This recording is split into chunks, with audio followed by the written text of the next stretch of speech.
बैल और शेर की कहानी। एक जंगल में 3 बैल रहा करते थे। तीनों आपस में अच्छे मित्र थे। वो घास चरने के लिए जंगल में एक साथ ही जाया करते थे। उसी जंगल में एक खूंखार शेर भी रहता था। इस शेर की कई दिनों से इन तीनों बैल पर नजर थी। वह इन तीनों को मारकर खा जाना चाहता था। उसने कई बार बैलों पर आक्रमण भी किया, लेकिन बैलों की आपसी मित्रता के कारण वो कभी सफल नहीं हो पाया। जब शेर उन पर हमला करता था तो तीनों बैल त्रिकोण बनाकर अपने नुकीले सींगों से अपनी रक्षा करते थे। तीनों बैल साथ मिलकर कई बार शेर को भगा चुके थे, लेकिन शेर कैसे भी करके उन तीनों को खाना चाहता था। शेर यह समझ गया था कि जब तक ये तीनों साथ रहेंगे, इन्हें मारा नहीं जा सकता है। इसलिए उसने एक दिन इन तीनों को अलग करने के लिए एक चाल चली। शेर ने बैलों को अलग करने के लिए जंगल में एक अफवाह उड़ा दी।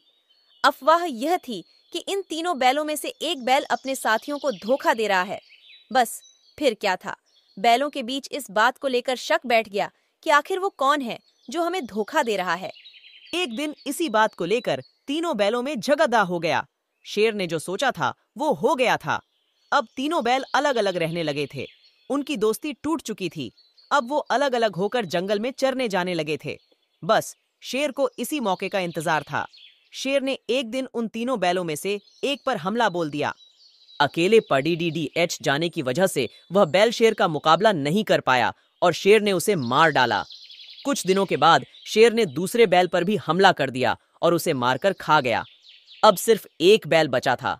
वह समझ गया था कि शेर अब उसको भी मार डालेगा।